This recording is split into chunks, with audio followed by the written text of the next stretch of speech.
Vashav called Regala a rival. Someone that Tanakh chief should have killed. Yeah, I reckon he should have. She's obviously a huge threat. Her attack was coordinated and precise. Until you got in her way, that is. They knew the lay of the land. And they knew Vashav was going to be handed over at the embassy. If the Tanakh weren't expecting her, she must have spent months gathering an army in secret. They had to have made camp nearby. Somewhere they could lie low until the perfect moment to strike. About Vashav. The man was taken captive by the Tanakh. Survived for years out in the west, only to die just short of the Sundom. It's a cruel end for a good soldier. There was more he wanted to do. He spoke of advocating for lasting peace between the Karja and Tanakh. Too late for that now.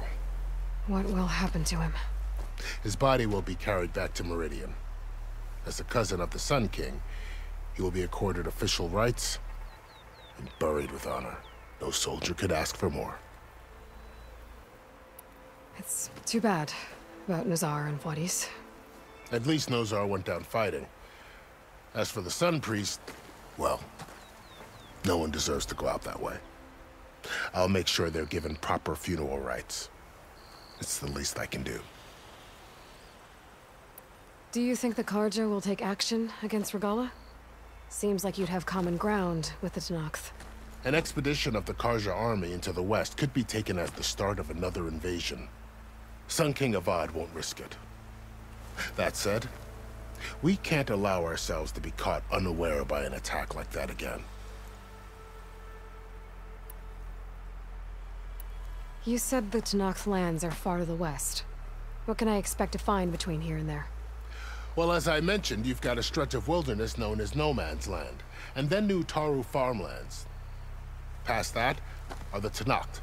Their territory is split into 3 clans: Desert, Lowland, and Sky. Right. I saw their banners at the embassy. The Desert clan is closest. Ooh, vicious lot. Where everyone else sees an inhospitable wasteland, they see a challenge to dominate. Somewhere beyond the desert is the tribe's capital and the territories of the other 2 clans. You don't sound certain. I've only heard the stories. During the Red Raids, the Karja army tried to push into Tanakh territory, but the United Clans rose up against them, forced them all the way back to the Daunt.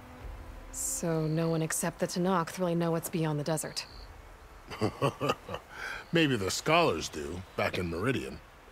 All those scrolls have to be filled with something, right?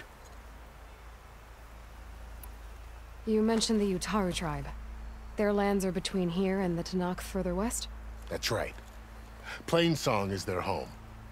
They're a peaceful bunch, at least compared to the Tanakh. More taken to farming than fighting. It's hard to imagine a bunch of farmers surviving in the Forbidden West. Make no mistake, they have a fierceness all their own.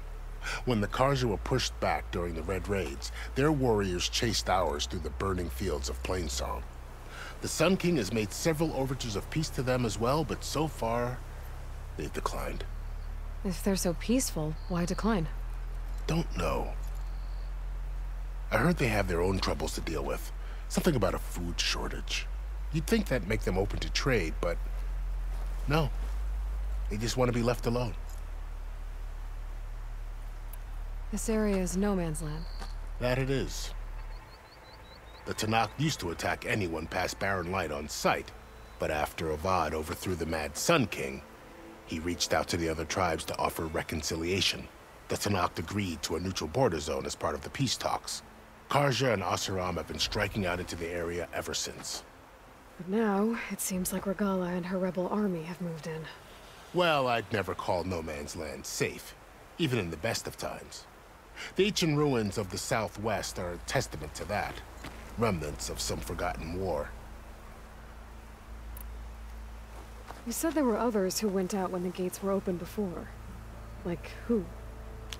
Well, in addition to the salvagers that just went through, there were a couple of other parties of Oseram delvers. Even saw 2 Karja scholars trekking southwest with an Oseram crew. Not sure if they're exceptionally brave or just foolhardy. I need to be on my way. Then I wish you luck. The gates will always be open to you should you wish to return.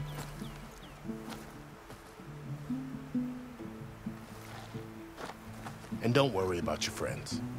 We'll get them patched up.